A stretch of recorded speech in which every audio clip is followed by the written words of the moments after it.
A beautiful mail-order bride, her millionaire husband, and the gardener. As unusual a love triangle as you'll ever find. Until one of them died in a suspicious car crash. Was this truly an accident or something more sinister?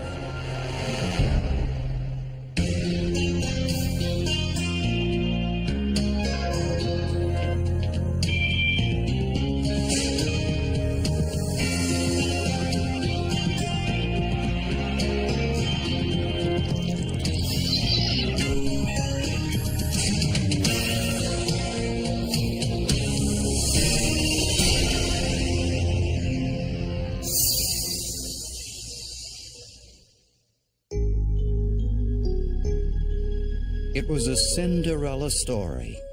Dr. Jonathan Nyce, a 53-year-old pharmaceutical executive entrepreneur and millionaire, met his beautiful young Filipino wife, Michelle, through a classified ad. She was a mail-order bride. Not only did he promise her or represent to her a better way of life for her, it was a better way of life for her family. He sent money back to the family, helped some of her nieces and nephews go to school. Michelle and Jonathan married in the Philippines, moved to the United States, had 3 children, and lived a life of comfort and affluence. I know there was an age difference. I know he worked long hours. But other than that, I mean, it's just basically, they're married with kids. But after 15 years of marriage, the walls started to crumble ever so slightly when Jonathan got an anonymous telephone call.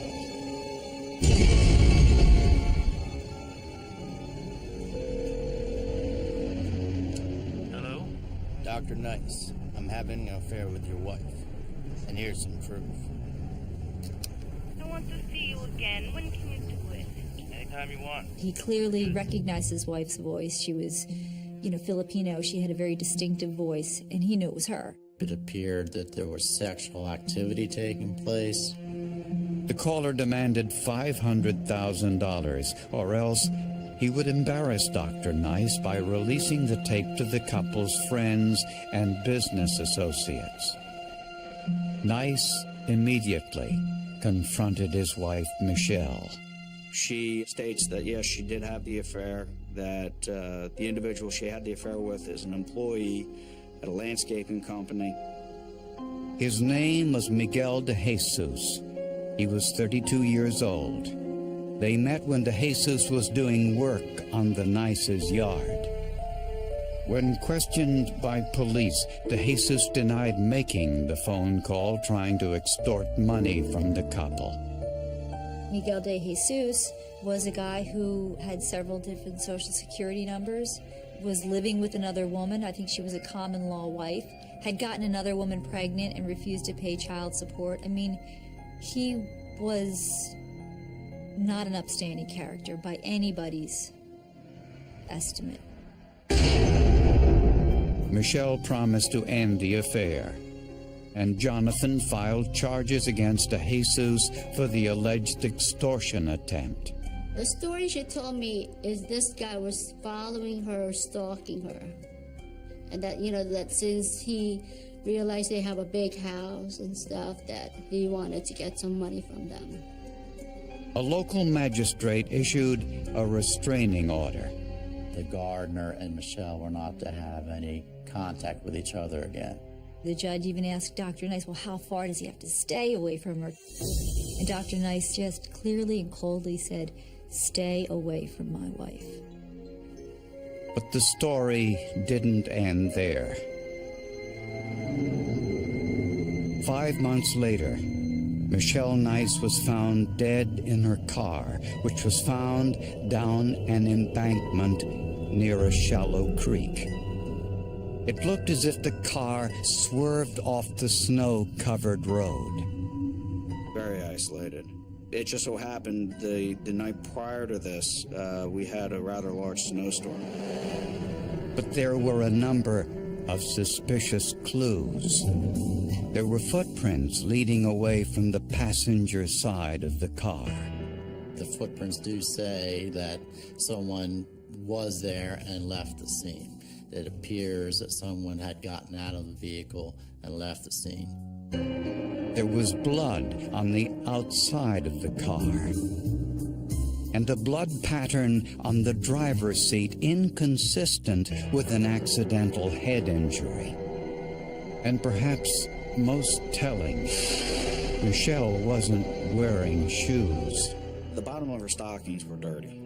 So obviously, at some point, she was walking around in her bare feet with the stockings, without shoes.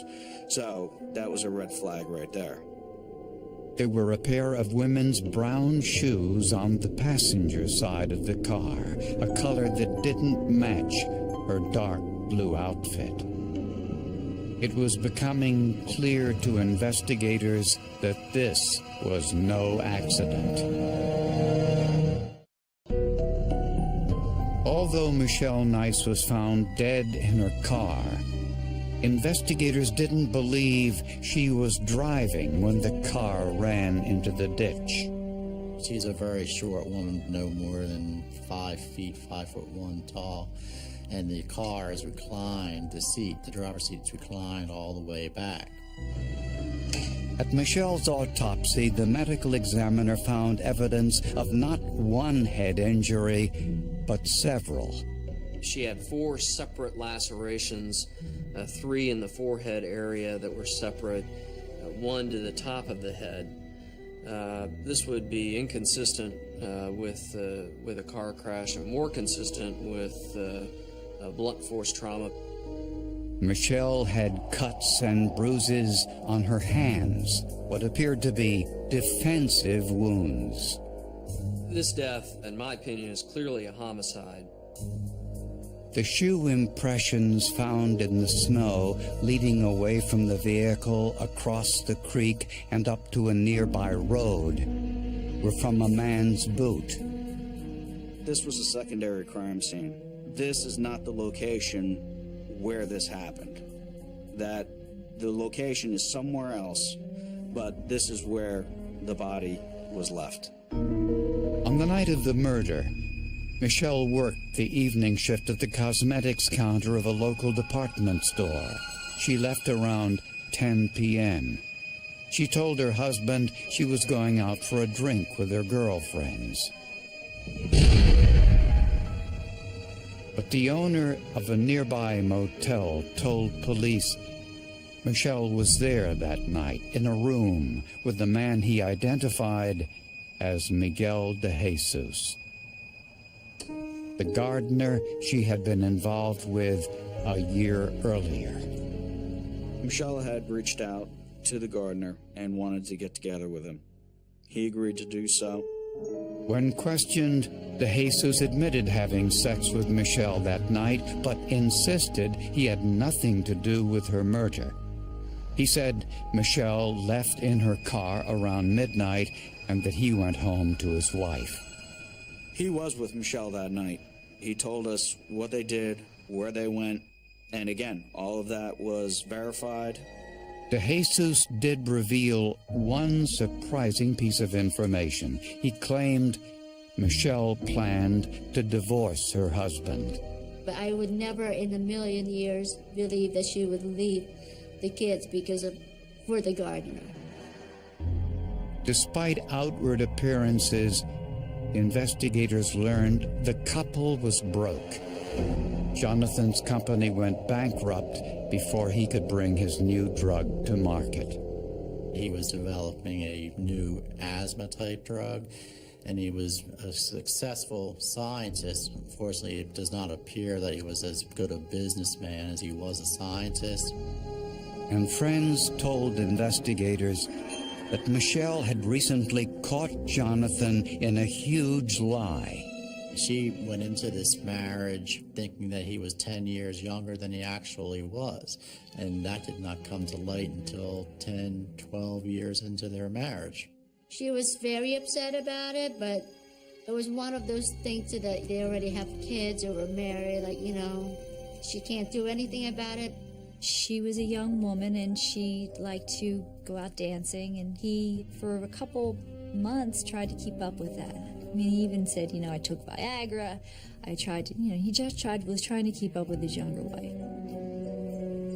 Jonathan said Michelle never came home after work. He said he was home with the children and never left. Armed with warrants, police searched Jesus' apartment and the Nyce's home, looking for shoes or boots that matched the shoe impressions or clothing with the victim's blood. The search went on for a number of days. We never could find the shoes because we looked Saturday, we looked Sunday, and on Monday there was actually talk of knocking in walls and vents to see where these shoes could be. Investigators now had 2 suspects. The question was, who had the stronger motive? And was there any forensic evidence to prove it?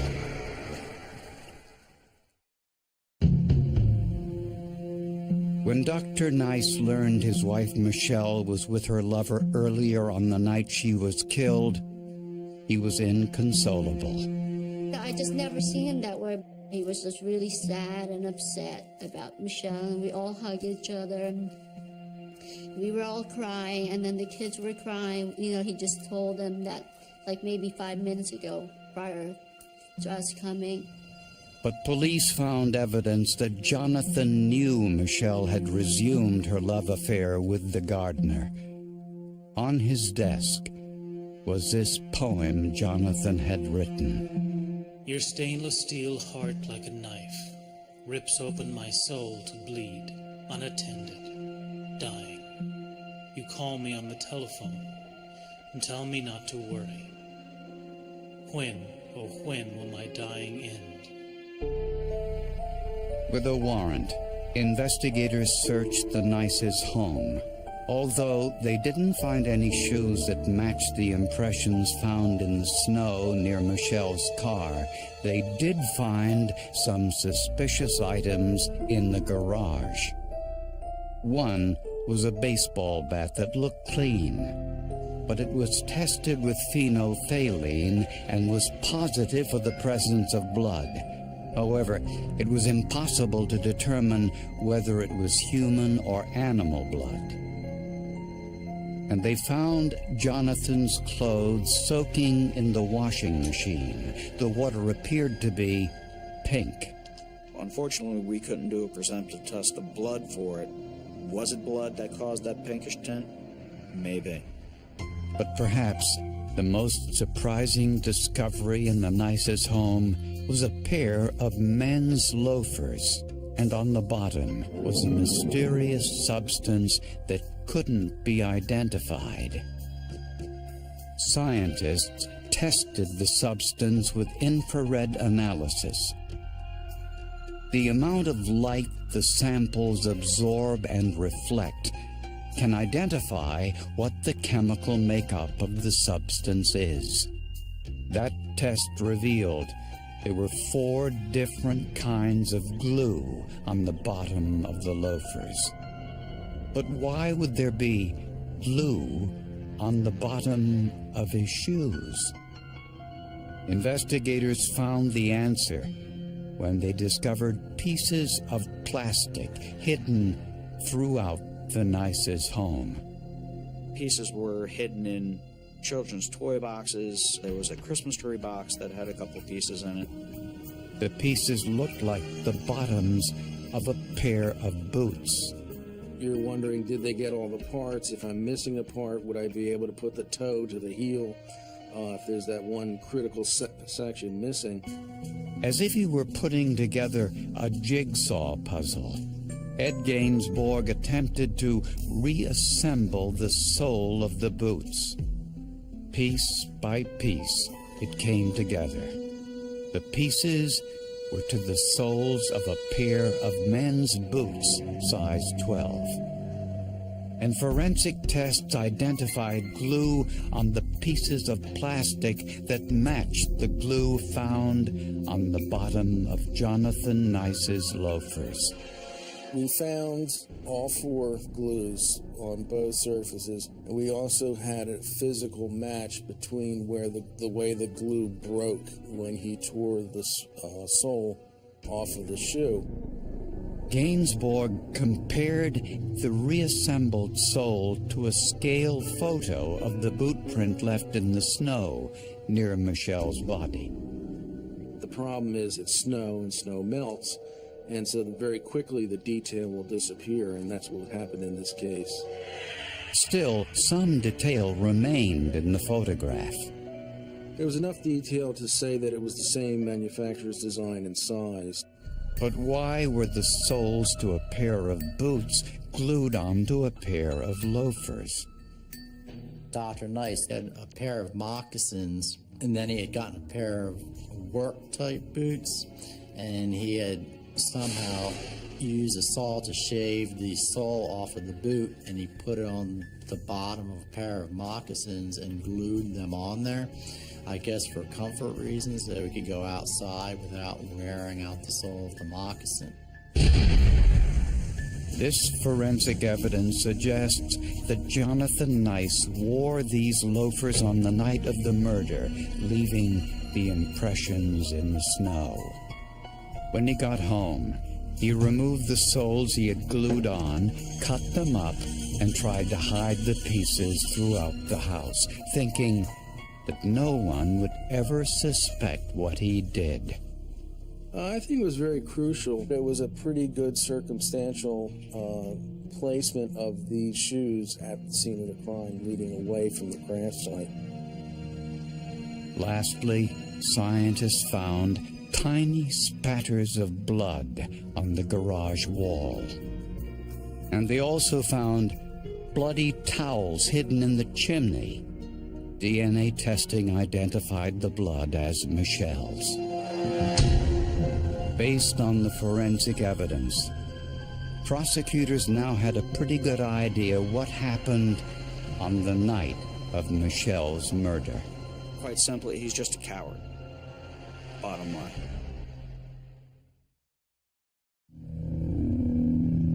There was no question that Jonathan Nyce knew his wife had resumed her affair with their gardener, Miguel de Jesus. The poem found on Jonathan's desk proved it. But prosecutors do not believe de Jesus had anything to do with the extortion attempt a year earlier. They think Jonathan fabricated the call in order to make the affair public, to humiliate his wife and get the court order to keep de Jesus away so he could rebuild his marriage. But Jonathan's pharmaceutical business went bankrupt. Michelle was forced to take a job at the cosmetics counter of a department store and apparently lost interest in staying married. So she resumed her affair with de Jesus. And Jonathan realized it when he called Michelle on her cell phone and there was no answer.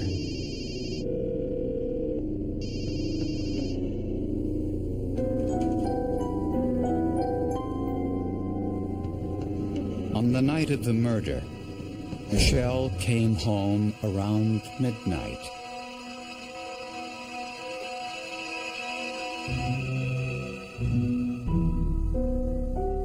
Oh, look who's home. And prosecutors say there was an argument. I live here, don't I? Why wouldn't I come home?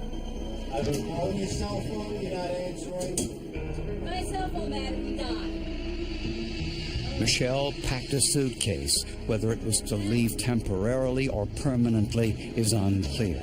Question me, you're lying to me. Get back in. Get back here. I'm not done yet. I'm leaving. I can't stay with you in this house. In the garage, the forensic evidence suggests the fight turned violent. Jonathan grabbed a baseball bat and struck her repeatedly in the head. To cover up the crime, Jonathan pushed the driver's seat of Michelle's car all the way back, put her body inside, grabbed a pair of her shoes and the suitcase, then drove 1 mile to the nearby creek. He maneuvered the vehicle down the slight embankment and staged the accident. The foot impressions leading away from the car tied Jonathan Nyce to the scene. Prosecutors think he walked the 1 mile back to their home. Later, Jonathan cleaned the blood from the garage, but tiny amounts of blood spatter remained. He also removed the soles he glued to the bottom of his loafers, cut them up, and tried to hide pieces throughout the house. Police arrested Dr. Nyce and charged him with his wife's murder. He just started to sob uncontrollably and admitted to causing the injuries to Michelle. Jonathan claimed that Michelle attacked him first with a knife, but investigators found no evidence of a knife like the one he described. You told me she was holding something. I need you to describe this action and what she was holding to the best that you can. Stiletto. It was just a straight stab right at my neck, and she would. I mean, if I hadn't moved, she would have gotten me all the way through. He said he opened the door to assist her out of the car, and that in this dark garage, she lunges at him with this stiletto. He says as she's coming out of the truck, she falls, she hits her head, and that's allegedly what causes the injuries. No one believed his version of events. So I will have a separate meeting with someone regarding reduction of bail. It was ridiculous. It made absolutely no sense. If this is truly an accident, why would he go to that extent to try to hide evidence from the police? If it was an accident, I mean, you could just report it. At the trial, the defense team argued that Michelle's affair constituted provocation. The judge permitted the jury to consider that possibility. When the defense attorney cross-examining Miguel de Jesus said, "By the way, did you use a condom?" And he said no. And I glanced over at the jury and I saw one of the women sort of like shake her head. The jury found Jonathan Nyce guilty of the lesser charge of passion, provocation, manslaughter.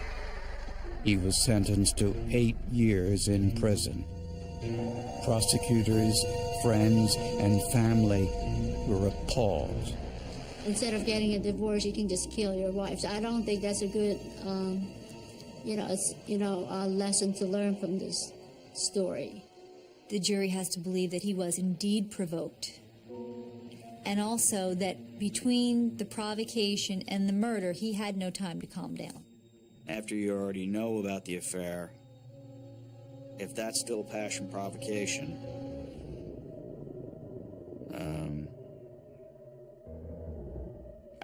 I don't think it fit in this case. But prosecutors say, without the forensic evidence, Nyce might not have been convicted at all. We have the forensic evidence of the shoes actually being pieced back together to show the extent to which the defendant, Dr. Nyce, went to cover up this crime. In my opinion, without the forensic evidence, it would not have been possible to even charge Dr. Nyce with this case and put the murder of his wife.